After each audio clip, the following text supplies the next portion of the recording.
네, 오늘 하나님께서 저와 여러분들에게 주시는 말씀은 신명기 6장 4절에서 9절 말씀이죠.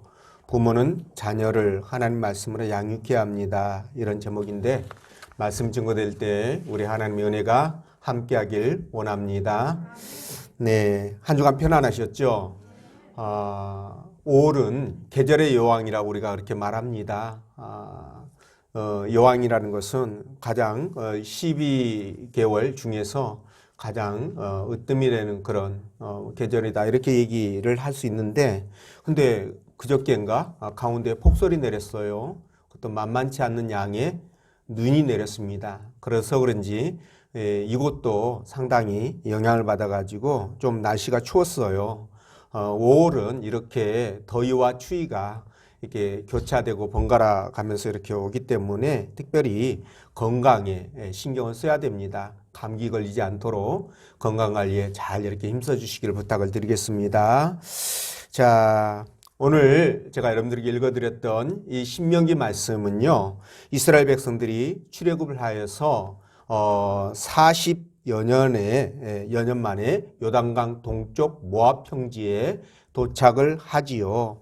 자, 그곳에서 모세는 출애굽 이후에 새로 태어난 신세대들에게 하나님이 누구시며 또 하나님이 또 우리 백성들에게 어떤 언약을 해 주셨고 또 가나안에 들어가면 우리가 어떻게 살아야 되는가 이런 부분에 대해서 재교육한 그런 내용이 성령의 감동으로 기록된 말씀입니다. 자, 오늘 본문의 말씀은 하나님께서 주신 계명과 말씀들을 자녀들에게 잘 가르치라는 그런 당부의 말씀인데요. 오늘 본문의 말씀을 통해서 하나님은 저와 여러분들에게 다음과 같은 제목으로 은혜를 주셨습니다. 그 첫째가 부모는 내 자녀가 귀할수록 더욱 하나님 말씀으로 가르쳐야 된다는 것이고요. 두 번째는 부모가 말씀을 먼저 알아야 된다 이런 말씀인데, 자, 여러분들 가정에서 가장 소중한 것이 무엇일까라고 물어본다면 많은 사람들이 뭐니 해도 뭐니가 중요하지 않냐 이렇게 얘기할지 모르겠지만 그 뭐니보다 더 소중한 게 있죠. 그게 뭘까요? 바로 우리의 자녀들입니다. 그렇죠? 그 자녀를 위해서라면 나는 뭔 짓도 할 수 있다. 그죠? 목숨까지도 버릴 수 있다. 이게 바로 부모의 심정입니다. 그래서 오늘 하나님도 본문의 말씀을 통해서 그 귀하고 소중한 자녀들을 위하여 어떻게 무엇을 해야 될 것인가 이런 부분들을 말씀해 주시고 있는데, 여러분 우리 자녀들 정말 잘 돼야 됩니다. 왜냐하면 우리 자녀들은 바로 부모의 미래요. 또 하나님께서 또 임시 맡겨주신 하나님 나라의 자녀이기 때문에 그렇죠. 그런데 이 자녀와 부모는 한 몸이에요. 그렇죠? 한 몸입니다. 왜냐하면 자녀는 부모에게서 태어났기 때문에 한 몸일 수밖에 없지 않습니까? 그렇죠? 그래서 우리 자녀가 바로 부모의 미래요. 그리고 미래요, 꿈이 될 수밖에 없다는 거예요. 여러분들도 그렇게 이해하시죠? 그래서 자녀가 성장하는 것을 보면서 부모는 희로애락을 누리고요. 거기서 느끼고 또 자녀가 어떻게 성장하느냐에 따라서 부모의 미래가 달라집니다. 그래서 자녀가 잘 되면 부모도 너무너무 기쁘고 즐겁고요. 반대로 잘못되면 부모의 마음이 너무 아프죠. 눈물이 나고 잠을 못 잡니다. 여러분들도 그런 경험 해보셨을 거예요. 그래서 아무리 잘 나가는 돈 많은 대기업 총수라 할지라도 자녀가 정말 사랑구시 못하고요. 사람들에게 지탄의 대상이 된다면 억만금을 가졌어도 행복하다 이렇게 말할 수가 없을 것입니다. 반면에 부모가 일용직으로 근근히 생계를 꾸려간다 할지라도 자녀들이 믿음 안에서 건강하게 잘 자라서 근면성실하게 잘 살고 또 나아가 진짜 사회에 훌륭한 지도층이 되어준다면 얼마나 행복한 일입니까? 그렇죠? 주변 사람들도 정말 축복받았다고 부러워해 줄 것이고요. 그리고 부모가 못 살고 못 배웠어도 사람들이 무시하지 못합니다. 왜 그럴까요? 자녀들이 반듯하게 잘 자라줘서 부모의 후광이 되어주잖아요. 그래서 그런 거예요. 그래서 시편 127편 3절에서도 이렇게 말씀합니다. 예, 자녀는 부모의 뭐라고요? 상급이다. 네, 이렇게 말씀하시죠. 그리고 이렇게 소중한 내 자녀들이 축복을 받고 잘 살아야 되는데, 그래서 그러기 위해서는 우리가 자녀들을 어떻게 키워야 될 것인가? 부모의 몫이 굉장히 중요하죠. 자, 하나님은 말씀으로, 신앙으로 자녀를 키워라, 이렇게 말씀하시는데, 그렇다면 오늘 하나님은 부모의 역할이 매우 중요하다고 말씀하시는데, 그 역할이 무엇인가? 어떻게 자녀를 키워야 되는가? 네, 말씀을 따라가면서 성령께서 들려주시는 하나님의 음성을 듣도록 하겠습니다. 자, 첫째로 부모는 내 자녀가 귀할수록 더욱 하나님 말씀으로 가르쳐야 된다, 이렇게 말씀하셨는데 7절 말씀 읽어보겠습니다. 시작.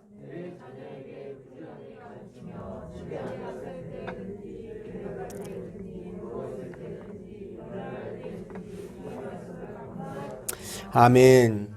자, 모세가 백성들을 이끌고 가나안 입구까지 도착을 했지만 그동안 광야에서 새롭게 태어난 신세대들이 있잖아요.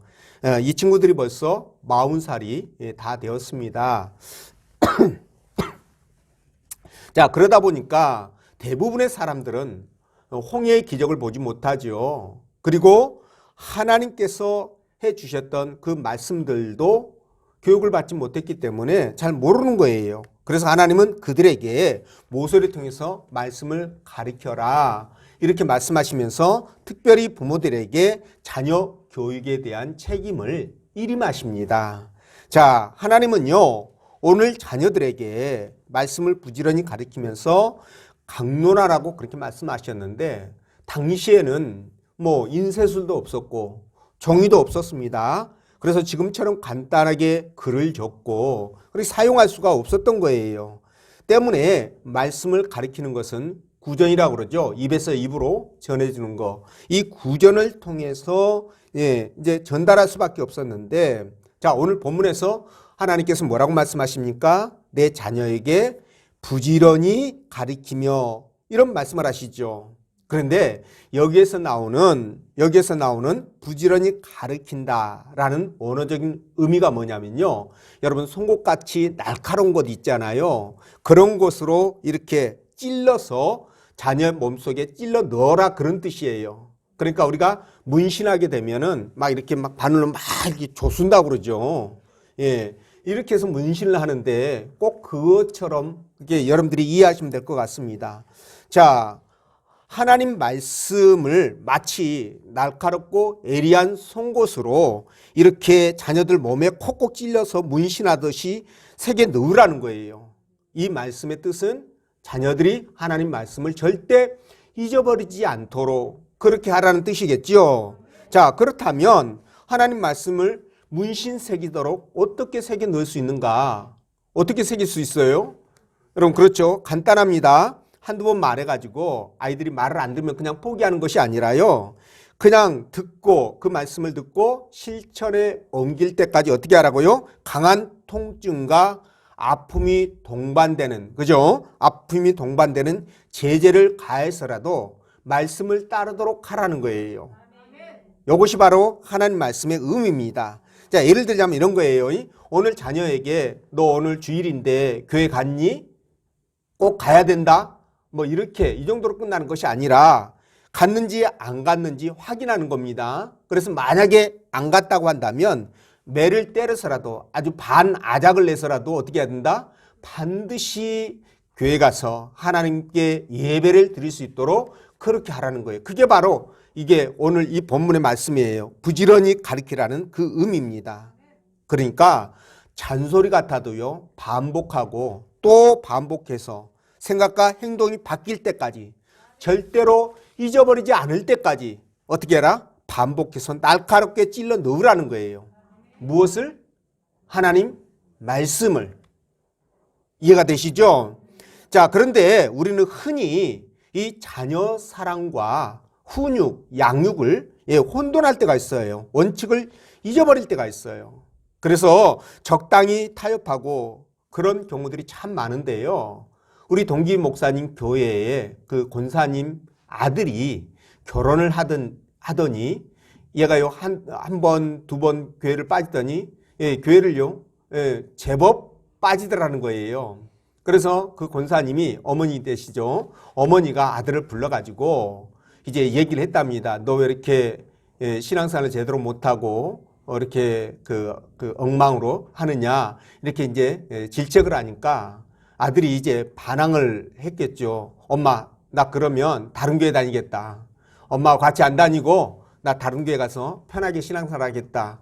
이렇게 말하니까 엄마가 안 되겠더라는 거예요. 초장에 잡아야지 이거 놔두면 안 되겠다 싶어가지고 아들에게 아주 강하게 얘기를 했답니다. 너 신앙생활 똑바로 하지 않으면 너 나하고 모자지간 끊자. 이렇게까지 얘기를 했대요. 아주 강하게. 그렇게 해서 네? 네. 그렇게 해서 그 아이를 바르게 잡았다. 이렇게 이제 하는 얘기를 제가 들었습니다. 그러니까 여러분 진짜 이건 좀 모지는 방법이잖아요. 좀 모질기는 하지만 그 아들에 뭐가 달렸습니까? 영생이 달려 있잖아요. 생명이 달려 있는 얘기예요. 그래서 이런 부분에 있어서는 우리가 양보할 수가 없는 것입니다. 이게 진짜 사랑이에요, 여러분. 대충 아들 비유 맞춰가면서 그래 뭐 너 편하게 하고 너 바쁜 거 뭐 이렇게 다 하면은 좀 한가해지면 그래 교회 다녀 이게 아니에요, 여러분. 그 가운데 무슨 일이 생길지 어떻게 합니까? 그렇기 때문에 이런 부분들은 우리가 절대로 양보할 수 없는 부분이라는 거예요. 그래서 부모는 자녀에 대해서 보통 부모들이 무한 책임을 지려고 하죠. 그렇죠? 자녀에 대해서 무한 책임을 지려고 합니다. 그런데 신기하게도 이 신앙에 대해서는 무한 책임을 안 지려고 해요. 이런 거 보면은 좀 이해가 안 되는 부분입니다. 아니 신앙을 자녀에게 물려주지 못한다면요 억만금을 자녀에게 준다 할지라도 그 자녀의 생명을 살릴 수가 없어요. 네. 그래서 자녀에게 항상 우리가 강조해야 되죠. 너는 하나님의 자녀이기 때문에 하나님 말씀에 순종해야 된다. 그래야 네가 잘 되고 복 받는다. 이렇게 자꾸 어떻게 해야 됩니까? 못이 박히도록 그렇게 얘기를 해줘야 되는 겁니다. 이게 바로 부지런히 가리키라 라는 말씀의 뜻이라는 거예요. 예리한 송곳으로 찌르듯이 말씀을 부지런히 가리키고 따르도록 그렇게 하시라는 겁니다. 그렇게 하실 수 있죠? 아니 부모로서 이거보다 더 시급한 일이 뭐가 있겠습니까? 자녀에 대해서. 그죠? 아니 이거보다 더 중요한 게 없다니까요. 그 다음이 뭐다? 공부예요. 그 다음이 공부입니다. 여러분 금난교회에 김홍도 목사님 아시죠? 네, 김홍도 목사님 어머니가 이승려 전도사님이신데 이분이 이제 김선도, 김홍도, 김국도, 김권도 그리고 딸 이렇게 이제 그 6의 아이들을 두었어요. 근데 이분들을 전부 다 한국교회 기라성 같은 그런 큰 인물들로 다 키워냈죠. 네, 그런데 이분에 관한 그 일합니다. 6.25 전쟁 직후에 폐허가 된 이 나라가 하나님의 축복을 받는 길은 오직 주일 성수와 온전한 11조에 달려있다. 이런 목사님의 설교를 들었는데요. 그 말씀이 바로 이 승려 전사님에게 그냥 가슴에 와서 꽂힌 거예요. 그래서 이때는 전사님이 아니었습니다. 근데 그 얘기를 듣고 그렇게 해야 되겠다라고 작정을 하죠. 그래서 그 어렵고 힘든 가운데서 일해가지고 수입이 생기면 거기서 하나님 앞에 11조를 딱딱 이렇게 띄어서 놓는 거예요. 이제 주일날 가서 헌금하게 해서 보관을 해 놓는 거죠. 그리고 성미를 떠서 또 이렇게 별도로 이렇게 놔둡니다. 그런데 어느 날 이제 아이들이요. 이제 먹을 것이 없으니까 배가 고프잖아요. 근데 이 11조를 훔쳐가지고 먹을 것을 사 먹고 말았습니다. 자, 엄마가 돌아와서 보니까 이 광경을 보면서 지금 가슴이 미어지는 거예요, 여러분. 아니, 아이들이 배가 고파서 먹을 게 없으니까 그거라도 갖다가 이렇게 사 먹었는데, 이 상황을 어떻게 할 것 같아요, 여러분들 같으면? 아마도 아이들이 그러기 전에 미리 그냥 11조고 뭐고 그냥 나중에 하고 뭐 하든지 말든지 하고 뭐 아이들부터 먹이자 이렇게 했을지 모르겠습니다만 이분은요, 어떻게 했냐면, 그날 밤에 아이들을 아주 그냥 죽여놨습니다. 아주. 얼마나 매를 때려서 혼을 냈는지 몰라요. 그래서 아이들이 평생 이날 하나님의 것을 손을 대면 안 된다. 이런 다짐을 했다고 합니다. 근데 그 이후로도 가난은 계속되는 거예요. 그런데 먹을 게 없어서 토요일날 저녁부터 이제 쫄쫄 굶기 시작한 겁니다. 근데 주일날 아침 이제 되어서 교회를 가야 되잖아요. 그래서 그 어머니가 그 찌꺼미인가요? 그런 거 있죠, 그렇죠? 네, 그 지역마다 조금씩 다르게 호칭을 하더라고요. 예, 이거를 사다가 이제 그 물에 이제 타가지고 끓여서 이제 아이들에게 먹였어요. 이제 온 식구들이 먹고 교회를 갔습니다. 그런데 무슨 일이 벌어지냐면 이 건도와 이 국도라는 그 두 어린 아들이 술에 취해가지고 그날 예배를 드리지 못하는 그런 불상사, 기가 막힌 사태가 벌어지는 거예요. 자, 여러분 이런 자식들을 보면서 그날 이 어머니가 이승려 이 전사님이요 하나님 앞에 오열을 하면서 기도합니다. 하나님, 저 어린 자식이 6을 굶으면서까지 내가 하나님 앞에 11조를 바칩니다. 하나님, 이 자녀들 장래를 책임져주십시오 라고 간절히 기도하게 되죠. 여러분, 그래서 하나님께서 그 기도에 응답하셨는지 그 6명의 자녀들이 정말 잘 됐습니다. 4명의 아들들은 전부 다 목회자로서 미국과 한국에서 정말 큰 교회에서 그렇게 목회를 하고 있는데요. 여러분, 이 이승려 전사님은요, 하나님 말씀대로 사는 것이 자식을 살리는 것이라고 생각을 했었어요. 하나님 말씀대로 사는 것이 자식을 살리는 것이다. 이 믿음에 대한 확실함이 있었습니다. 그래서 굶고 있는 그 자식들을 예면하면서까지 그 자식들을 매질을 하면서 하나님의 말씀을 송곳으로 찌르듯이 그들을 교훈하면서 가르쳤던 거예요. 이걸 보면서 하나님이 얼마나 기가 막혔겠습니까? 그죠? 근데 놀라운 일이 생기죠. 그날 그 북한에서 이분들이 이북에서 내려오셨거든요. 근데 이북에서 함께 그 고향에서 이웃에 살던 그 아주머니가 쌀 한 가마지를 가지고 와서 그날 밤에 그걸로 밥해가지고 그냥 배부르게 먹었다고 합니다. 여러분, 우리 부모들은 이런 신앙으로 우리를 키웠습니다. 그런데 요즘 부모들은 아이들을 어떻게 키우고 있을까요? 진짜 나름대로 신앙생활하고 있다라는 이런 직분자들까지도요, 자녀들을 학원으로 독서실로 그렇게 몰아넣고 있죠. 저는 주일날을 얘기하는 겁니다, 여러분. 학생이니까 물론 공부가 최우선입니다. 근데 주일날까지도 그러고 있다는 거예요. 그래서 주일날 하나님께 예배하면서 말씀으로 양육받는 이것이 결코 작은 일이 아니에요. 이게 어마어마한 일입니다, 여러분. 주일인데도 아이들을 학원에 보내고 캠핑 보내고 놀러 보내고 이러면은 여러분 그곳에 가서 믿지 않는 아이들과 이렇게 함께 숙식하면서 내 자녀들이 무엇을 배울까요? 네, 잿덩어리들과 함께 머물면서 무엇을 배워가지고 오겠냐는 겁니다. 저는 이런 부분들이 생각이 드는 거예요. 학원 선생님들이 잠 안 자고 24시간 동안 아이들을 감시하고 지켜주는 것도 아니잖아요.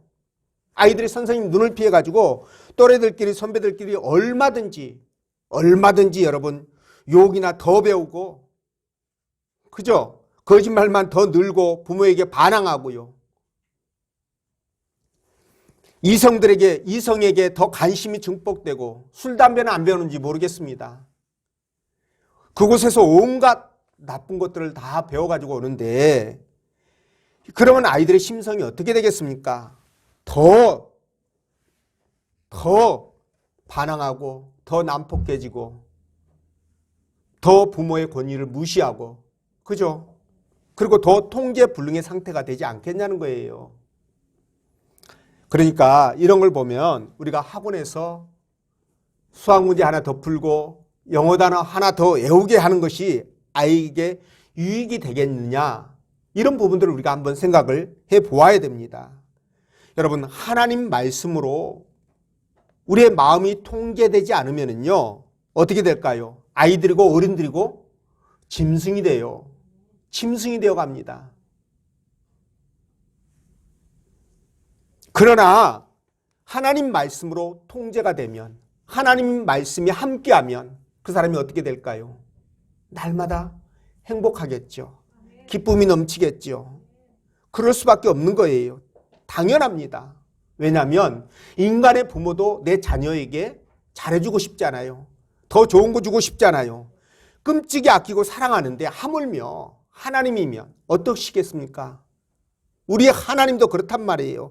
날마다 저와 여러분들을, 당신의 자녀들을 푸른 초장과 실만한 물가로 인도해 가시는 거예요. 어떤 일들이 있을까 봐 우리를 지키시고 불꽃 같은 눈동자로 보호하시지 않습니까?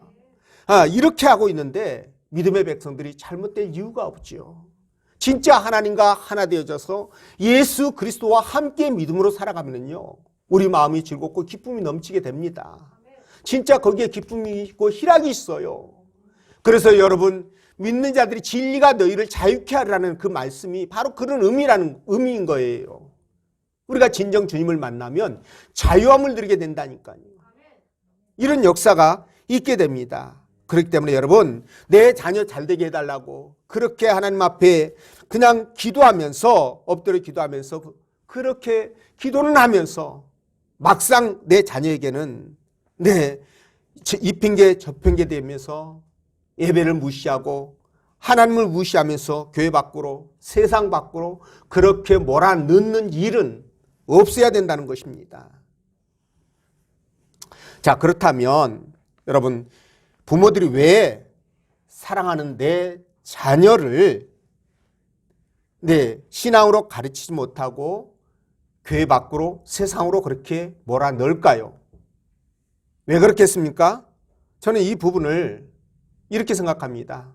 일단 하나님의 능력을 믿지 못한다라는 거예요.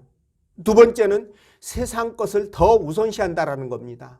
하나님은 사랑이에요. 그러나 세상보다는 덜 사랑하는 거죠. 내 이익보다는 덜 사랑하는 거죠. 세 번째가 하나님을 두려워하지 않기 때문이라고 생각합니다.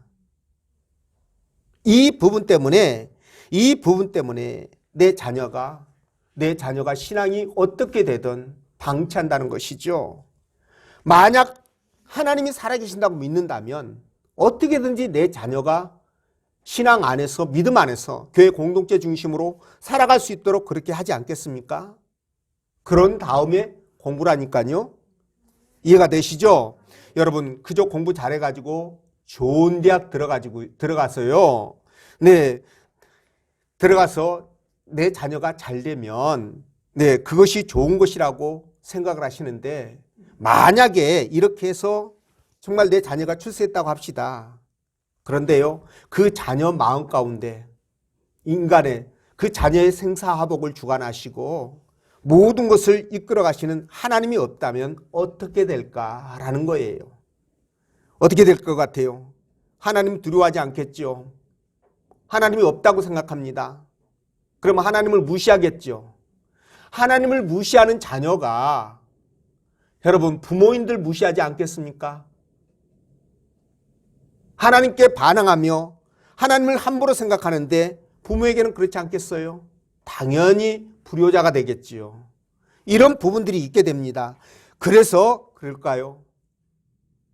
부모 자식 간에 진짜 남남처럼 여기는 그런 가정, 남남처럼 생각하면서 살아가는 그런 가정들도 있어요. 많이 있습니다. 많습니다. 나아가서 부모를 폭행하고 살인까지 하는 그런 페루나들도 나온다는 거예요. 가끔씩 나옵니다. 여러분, 그렇기 때문에 내 자녀가 하나님 말씀으로 인성이 다듬어지지 않으면 자녀를 아무리 훌륭하게 키워놔도요, 남 좋은 일만 생기는 거예요. 그죠? 뭔 말인지 아시겠죠? 그러니까 이렇게 말하면 목사님, 자녀 덧보자고 그렇게 키웁니까? 그냥 사랑하니까 그렇게 키우는 거죠. 옳은 말씀이에요. 예, 그런 마음을 가져야 되죠. 그런데 그 자녀가 말이죠. 사사건건 분모하고 대립관계에 있고요. 불신관계에 있고 갈등관계에 있다면 어떤 생각이 들까요? 본전 생각 나지 않을까요? 물론 여러분들은 훌륭하시니까 네, 본전 생각 안 날 것 같아요. 네. 근데 그럴 수도 있다는 겁니다. 그래서 여러분 말씀을 부지런히 가르쳐야 돼요. 그래서 말씀 안에 살아가도록 해야 돼요. 그래야 우리 자녀가 어렵고 힘든 일을 만날 때도 믿음 안에서 빨리빨리 회복이 되고 그걸 해결해 갈 수 있는 거예요. 그래야 여러분 세상적인 유혹이나 여러 가지 안 좋은 그런 일들을 받게 돼도 만나도요. 거기에 빠지질 않고 정도로 걸어갈 수 있는 힘을 갖게 되는 것입니다. 그래야 여러분 내 자녀에게 말씀을 가르쳐야 우리 자녀의 삶의 목표가 흔들리질 않아요. 확고한 방향을 세우고 믿음 안에서 그 방향으로 방황하지 않고 나아가게 된다는 것입니다. 이런 이점이 있어요, 여러분. 그렇기 때문에 하나님 말씀을 우리 자녀들에게 알려줘야 됩니다. 그래야 하나님과 함께 사람들을 사랑하고 하나님을 사랑하고요. 내 부모를 사랑하고 그리고 서로 형제들을 사랑하고 그런 자녀들이 되는 거예요. 여러분 자녀랬다. 잠언 29장 18절 말씀에 묵시가 없으면 백성이 방자히 행하거니와 율법을 지키냐는 복이 있느니라 이렇게 말씀하시거든요. 자, 이 말씀이 무슨 뜻이냐면 하나님 말씀에 사로잡히지 않으면 고삐 풀린 망아지처럼 지 멋대로 날뛰게 된다는 거예요. 그렇게 되면 어떻게 될까요? 결국 제 가운데 살아가게 되겠지요. 제 포로가 되겠지요. 그럼 어떻게 될까요? 그 길은 그렇습니다. 사망이라는 거예요. 네, 그렇기 때문에 여러분 우리가 진짜 자녀 키울 때 말씀으로 양육하셔야 됩니다. 자, 여러분 어느 시대를 막론하고 어느 사회를 막론하고 하나님 말씀을 가르쳐주는 사람이 없으면요. 하나님 말씀을 모르면은요. 인간의 탐욕과 욕심이 지배하는 그런 사회가 되니까 이런 사회는 제가 뭐라고 그랬습니까? 아까 짐승이 지배하는 사회, 짐승이 지배하는 세상, 이런 세상이 되기 때문에 어떻게 될까요? 결국은 부패와 타락으로 망하게 된다는 거예요. 그게 바로 애굽이었고 그게 아수르였습니다. 그게 바벨론이었고 메데파사였고 헬라였고 로마 제국이었고 그리고 그 이후에 여러분 세상 열국이 다 그랬어요. 말씀이 없으면 그렇게 되는 겁니다. 그런데 말씀이 지배했던 나라 어떤 나라였습니까? 이스라엘이었죠. 그래도 그들이 불순종하고 날마다 하나님 앞에 책망받고 그랬어도 그들의 바탕에는 하나님 말씀이 깔려 있었어요. 그러다 보니 그 우리나라 강원도 남북한 강원도보다 조금 더 큰 나라가 그 남쪽에는 애굽이요, 북쪽에는 강력한 아수르요, 서쪽에는 강력한 또 마케도냐 그 헬라 제국들이 있으면서도 무려 1000년 가까이를 그 나라를 지키면서 버틴 게 왔던 겁니다.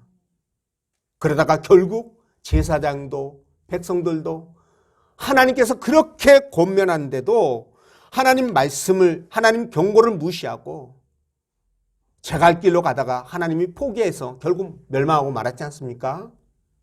그러니까 이걸 통해서 우리가 얻는 교훈이 뭐예요? 하나님 말씀에 지배를 받게 되면 진정 행복을 누릴 수 있겠구나. 번영을 누릴 수 있겠구나. 축복을 받을 수 있겠구나.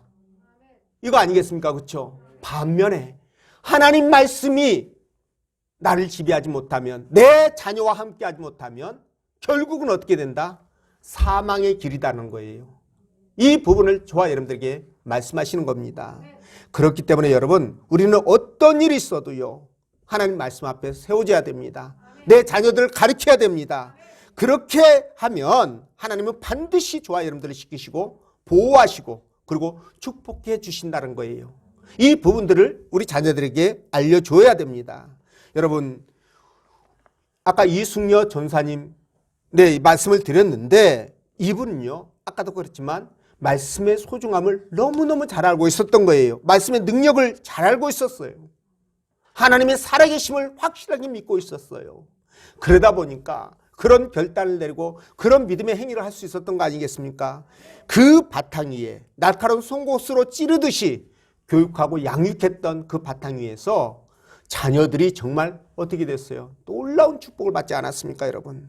그래서 우리도 그렇게 내 자녀에게 그렇게 가르치고 하나님 말씀으로 살아가도록 그렇게 하자는 겁니다. 그런 여러분들 되시길 바라고요. 자, 두 번째, 그러려면 어떻게 해야 될 것인가? 부모가 먼저 말씀을 알아야 되겠지요. 자, 우리 6절 말씀 읽어봅니다. 시작.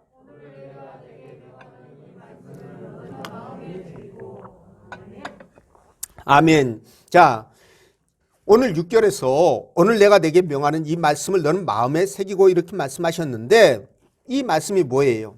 내 자녀에게 말씀을 가르치기 위해서는 네가 먼저 말씀을 배워서 하나님의 뜻을 분별하고 그리고 그 말씀을 내 자녀에게 가르치라 그 말씀 아니겠습니까?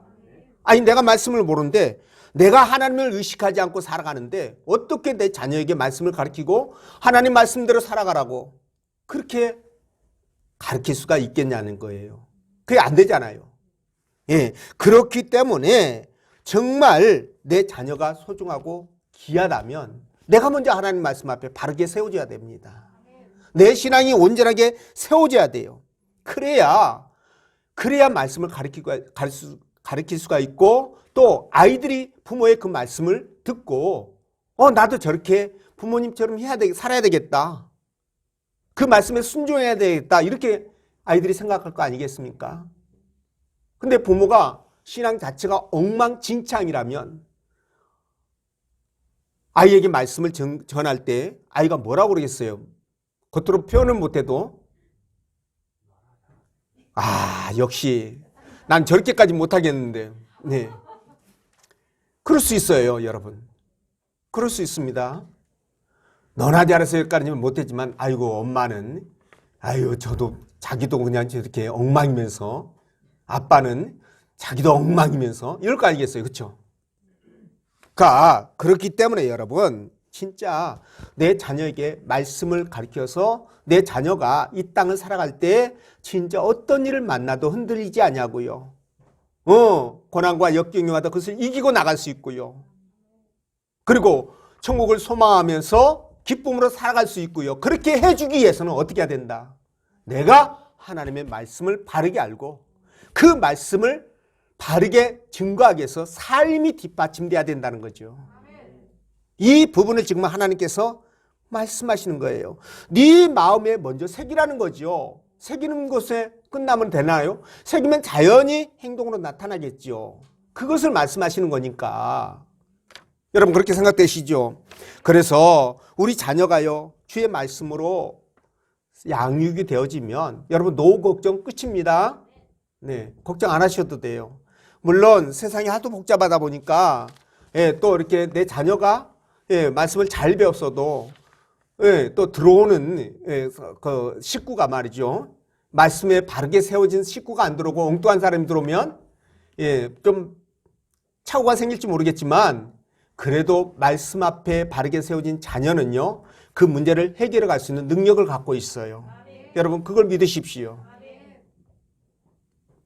하나님께서 당신의 백성들에게 당신의 자녀들에게 좋은 것을 주시는 그분께서 그것까지 해결해 주시지 않겠냐는 거죠.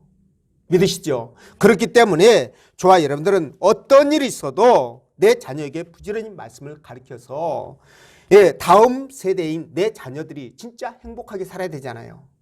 아까 제가 모두에 말씀드렸던 것처럼 내 자녀하고 나하고는 직결되어 있어요. 미래가, 꿈이.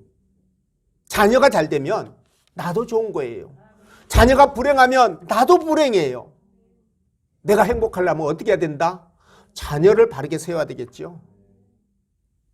그래야 여러분 행복이 보장되는 겁니다. 그러니까 그렇게 하려면 어떻게 해야 된다? 하나님 말씀을 가르쳐라. 하나님 말씀을 가르쳐라. 가르치려면 어떻게 해야 된다? 내가 먼저 알아야 되고 내 행실이 뒷받침돼야 된다 라는 겁니다. 이렇게 해서 정말 하나님 앞에 말씀으로 자녀들을 온전하게 세워서 이 마지막 시대에 여러분 내 자녀들이 모든 사람보다 우뚝 뛰어나는 그런 훌륭한 자녀로 키워가시기를 주의 이름으로 축원드립니다. 기도하겠습니다.